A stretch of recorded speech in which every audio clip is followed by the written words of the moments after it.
Yeah. Okay, now, people, it's helpful, I think, for people to know our testimony, how we came to Jesus. I think that it's also important for people to see at some point how that relationship with Jesus progressed into what we would consider like a ministry calling, or to a place where helping other people have that experience and growing that experience becomes what we do with the best hours of our day, what we would call like a calling to ministry. So why don't you take us from, you coming to faith, last year of high school, first years in college, that precarious moment where your heart had begun to open to Jesus, but there were lots of other forces that could have pulled you back down to sort of where we get to today. Yeah, sure. So there was a struggle for probably several months to a year in there between my old circle of friends and these the new people that I was hanging out with. And so because I had an interest in and a concern for my old friends, I would go back and tell them what Christ had done to me. And on some occasions, they sort of drew me back into their circle for a little while, and I got involved in some things that Christians really shouldn't have been doing. And then I'd go back and tell my Christian friends, oh, look what I've done. I've really blown my Christian witness. I guess I can't be a Christian. And they all said, listen, God will forgive you. Dust off the seat of your pants and get back to following Christ. So it took me a little while to really to get strong enough to where, see, I can go back to those old friends now and not worry about getting drawn back into that lifestyle. But sometimes it takes a while for us to mature before we're safe with those old friends. So in college, I had a scholarship, a theater scholarship, and which in itself. Just say that again. Yeah, it was theater. You got a scholarship to college for theater, and so that was your first major. Yes, and the problem with that was, in this particular Middle Tennessee State University, the theater crowd was the most ungodly on campus. I mean, they really tried to emulate Hollywood to whatever extent they could.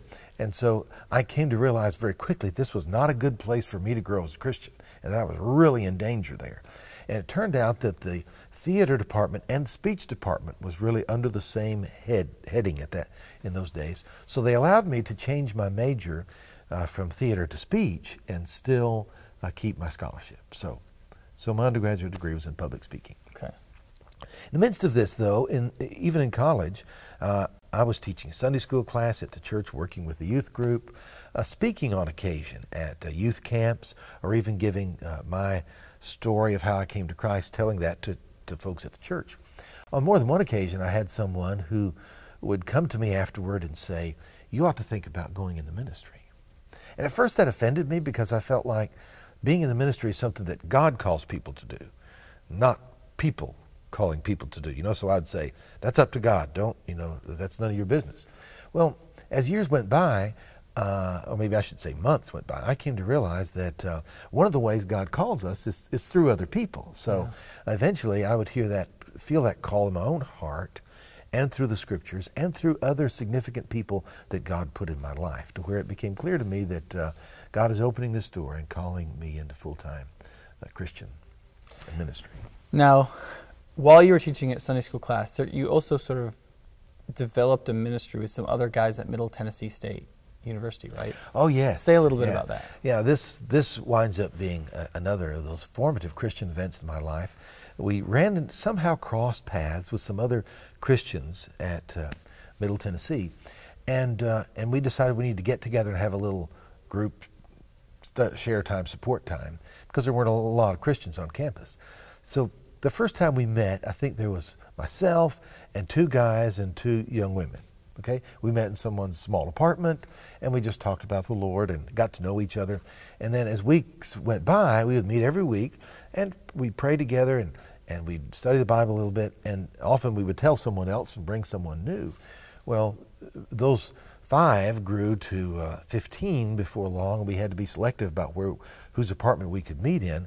It eventually, over a period of months and then years, grew to 50, and then grew to like 100, and we had to go to a community center to meet.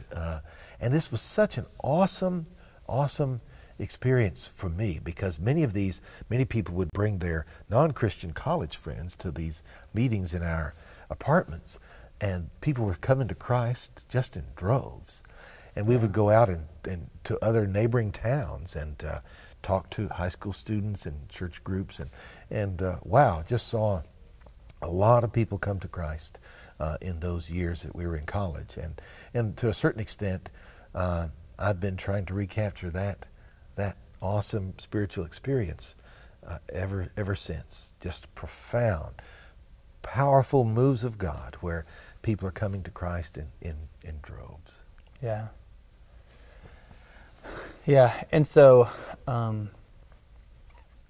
you decided that, so that also probably confirmed a sense of call to ministry. Sure. You're starting to feel it. People were telling you, you saw some fruit, and that kind of trifecta and some other things kind of got you going in that direction. Had you met Sandy yet? Actually, I met her in the, I had a class with her, though I never met her in that class. I saw her sitting up front. I sat in the back. Saw her up front, took note of her, and but really never got to know her until she came to one of these Bible study groups in our apartment. So we were sort of surprised to run into each other there, though we had seen each other in school. And that, I went out with her once, sort of dumped my whole life story on her, which, guys, let me tell you, too much information too soon is not good for a first date. So I liked her, and in the coming weeks, asked her out several more times. Each time she had a reason why she couldn't go out with me. She was going back home for the weekend. She had some other plans. Her dad was having surgery. You know, her dog was having puppies. She had to wash her hair. And you know, pretty soon it became clear that she didn't really want to go out with me. And I finally asked her, do you even want to go out with me again? And she said, no. So we didn't. And then you liked her all the more for her good taste. Yeah, that's right. Yeah. That's when I began to respect her. Right. So it was actually months later before, as a result of getting back together in these Bible study groups, we had more exposure to each other. She found you did have some redeeming qualities. That's right. Yeah. So then you went to seminary? Yes, after leaving Middle Tennessee State University, spent a year working while Sandy was in nursing school in Memphis, Tennessee. In fact, we were there when Elvis Presley died. And then we moved to Kentucky. But you didn't have anything to do with that. No, I was completely innocent of the whole Elvis thing. Okay. Thank you for clearing that up. Yeah. That whole life was behind me now. Okay. So we went to Asbury Seminary in Kentucky and spent 3 years there doing my Master of Divinity work. And during that time, how did I wind up in Florida? Well, it turns out I had some friends there who were in Florida, and they had some of their district superintendents and leaders of their Board of Ordained Ministry coming up there to visit students and to recruit students to be pastors down here.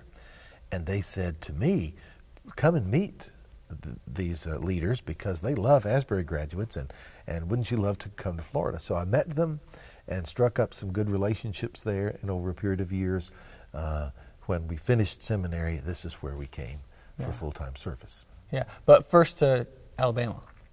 Yes, this is actually the Alabama West Florida Conference. So and this is the fourth. Wait now. My first point was in Florida. Oh, it was okay. Right outside of Gulf Breeze, Florida. That's right. And in what is called Midway, halfway between Gulf Breeze and Navarre. Many of you know where that is. So I went there in 1982, and then after that served also in Alabama. Took some time off to do some post-grad work at the University of Florida, and got to teach public speaking there under an assistantship. And then you were a conference evangelist. Yes, which meant you went around and spoke in all kinds of different places. Traveled and spoke, did revivals at churches, and spoke at camp meetings and such as that. And then when I came back to pastoral ministry, that was in Alabama, right outside of Mobile, in a place called Grand Bay. And then 15 years ago, I came to Lynn Haven, and here we are. Sweet. And Lynn Haven then was a church of 150 people? Yeah, something under 200 on Sundays, yeah. So God has really blessed. There's been lots of growth, and we have reached a lot of unchurched people. And this is the longest you've ever been in one place doing ministry? Sure, yes. Longest for me. That's the longest for Lynn Haven. They've never had a pastor around this long. Yeah. Sweet. All right, well, there it is. You've heard the story of Doug Pennington, and... hey, we need to hear your story. Maybe next time. Yeah, maybe next time.